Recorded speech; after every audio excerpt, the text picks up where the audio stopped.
Welcome to Authentic with Brazil 201. I'm your host Brazil 201. On today's episode, we're going to talk about the first Star Wars movie since 2019, and we have to go into full spoilers about it.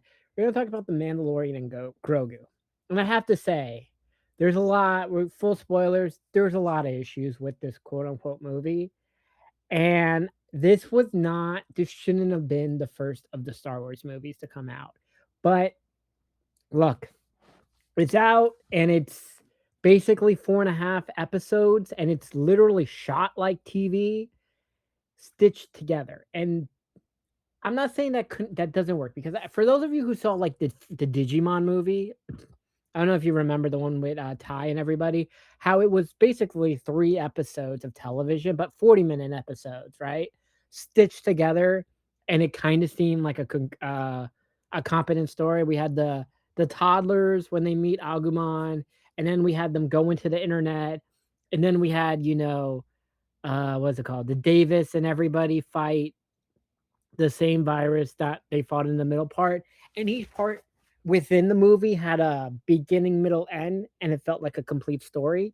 This has a lot of issues, and I think this goes back to the whole problem with when the ninth Star Wars movie came out, the Rise of the Skywalker. When that came out, the day before I believe the season 1 finale of Mandalorian aired, and that was the episode where we saw Grogu first heal someone, and then Rey heals someone in her movie, and then we're like, oh shit, they're connected, and not just because it's Star Wars, but like, oh, this is how they're going to expand everything. And since 2019, we've had a lot of bad Star Wars television shows. We had 2.5 good seasons of Mandalorian. And by what I mean by that, season 1 and 2 of The Mandalorian, and then how 4 episodes of a Boba Fett show turned into a Mandalorian season. Then we had a very bad third season of The Mandalorian, which I think plays a part into what the fuck happened within this movie. We had the Ahsoka show, we had Skeleton Crew and the Acolyte, and we've had a lot more misses. There was a good Darth Maul show that actually just came out that's very actually good. So I'm going to give credit when credit is due. But the issue is that they've changed plan twice, right? So the original plan was that, was it General Throng or Thrall, whatever his name is, was after he came out of the forbidden galaxy or whatever, we were supposed to have a team up of the shows, right? Boba Fett, Mando, and Ahsoka were supposed to lead together to fight General Throng, and that was going to be a movie. And as we know from Marvel's experiment with TV shows into movies, it has been a failure, right? Strange didn't work because of the WandaVision shit. Thunderbolts, everyone was like, there's too much. It was basically TV to movie, right? Because of almost all the characters in it. We had this situation, which, by the way, seems to be a problem, which is going to come into Doomsday, since the Loki show plays a key part into the Avengers Doomsday movie. We had the issue with Captain Marvel 2, because 2 of the characters also come from TV shows.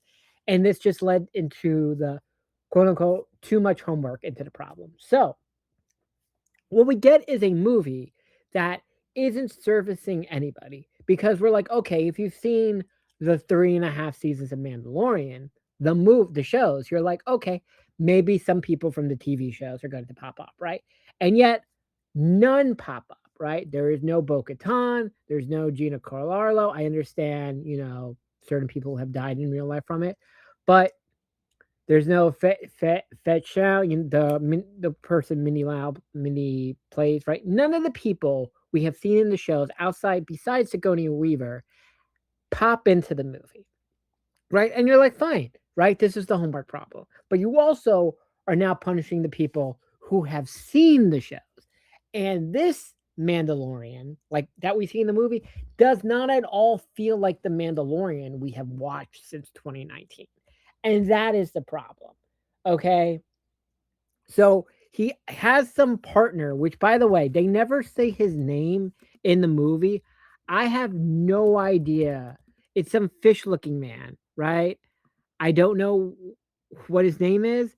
And also, Martin Scorsese is in this movie. And I think Martin Scorsese is voicing the fish guy in The Swamp. That's what I'm going to assume because Martin Scorsese pops up into the screen. I'm like, okay.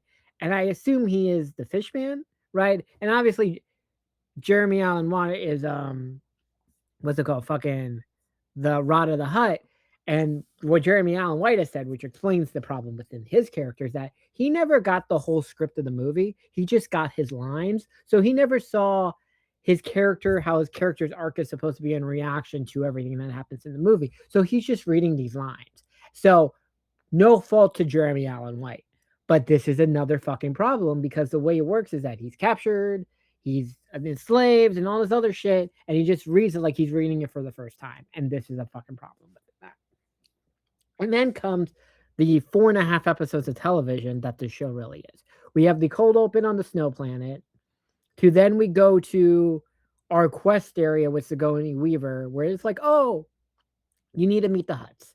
And then we go to the Hut planet, and the Hut planets are like, you got to find Rada. And then we go to the Rada planet, which is like a club cyberpunk city, and there's a cool sound score that's amazing, and that's like the most redeeming quality of this movie. And then we meet him, and there's this whole oh wait, Martin Scorsese's the cook guy. That makes sense. Wow, I just realized that. He's the cook guy on the Rada planet. Then who the fuck is voicing the fish guy? Whatever. This is the fucking issue that comes to this movie, right? And then they meet, and then Mando tells him, like, yo, it's a death match, you're gonna die. Rada doesn't believe him. And then Mando almost beats Rada because Mando gets captured and Grogu's captured and it's a whole bunch of things. Then they work together and they stop and they fight. And then they all free. And Rada's like, look. The guy you're really after is the dude who enslaved me. And they stop him. And Sigourney Weaver's character is like, you crossed the Huts, thank you, blah, blah, blah. So yeah, Mando's like working for the Imperial, the Resistance or the Rebels or whatever now. Okay. And remember, the only continuity from the fucking show is his 2 ships, right? And the little house he has.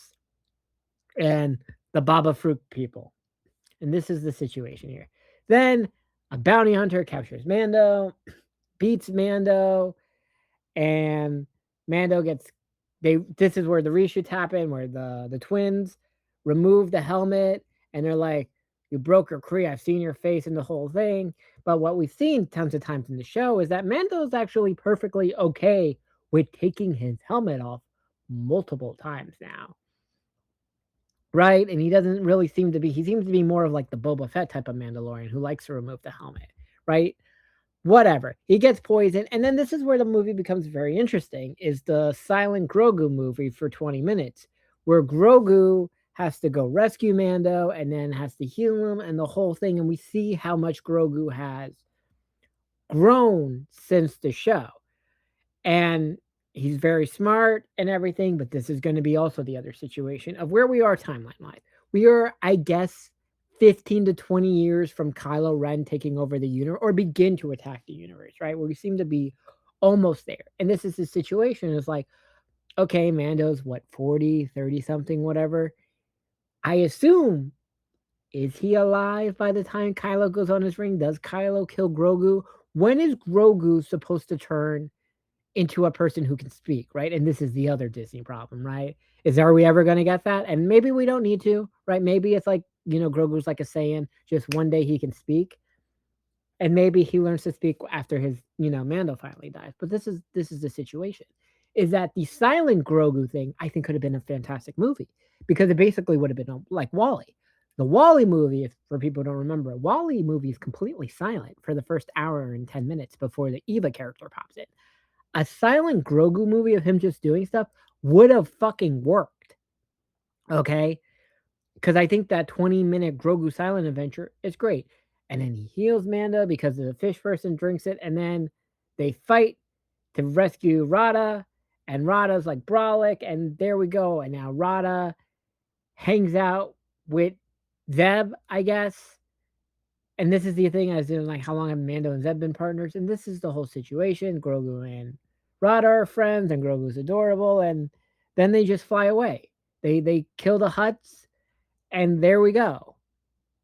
Like nothing we saw from the shows carry over, right? I don't know. I forgot who controls the weird dark saber thing. I don't remember what happened. I forgot what Bo Katan, the queen of the Mandalorian town, or whatever from that they all went into. Um, I understand Gina Carano goes fired, whatever, and Disney had to settle that. But do you see the situation that is happening here? Is that we're in such a weird runway where we're like 15 to 20 years before Kylo Ren is supposed to take over the universe. We have this situation where we know the General Thrawn, what the fuck is his name? General Thrawn is supposed to do something before the Kylo Ren invasion, right? Where the original plan was Mando and Ahsoka and all of it fight that. And this is the situation.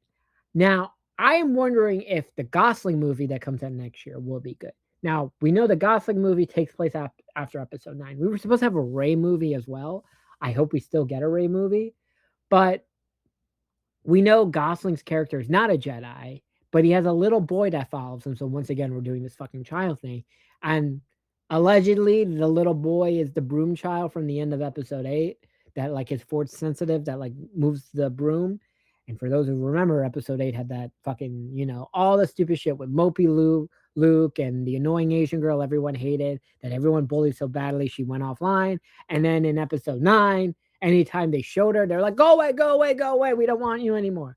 Right? And Star Wars is in such a fucking disaster. This movie didn't do well because it's 4 episodes of a television show stitched together. And a lot of it looks like it was shot on the TV sets, not the movie sets. And that's the issue, is that TV sets are created in a way for TV cameras. When you use movie cameras on a TV set, it looks smaller. This is a situation that we saw when the High School Musical movies went from a TV movie to the movie theater movie, and the third one. You understand that? A lot of issues. It's very like okay, I guess. Bad, not a movie. It's a TV show, which is interesting because what's funny? The Madison on Paramount Plus is a movie cosplaying as a TV show. And by the way, Andor is a great example. Andor is however you want to call it. You either want to count it as 2 movies or 6 movies, like because each 3 is basically one arc, right? So it proves that we can have movies without Jedi's, right? Andor is just fucking, normal people in a world where there's like Jedi and a bunch of other shit. I don't know what we can do with this. This movie underperformed badly. It's rotten on Rotten Tomatoes. Only Disney adults are fucking defending this, thinking it's the greatest thing ever. When people do want more Rogue One and Andor, they want serious things, and I don't think we're gonna get that with the Gosling movie. Hopefully, we do get that with the eventual Rey movie, but it is what it is.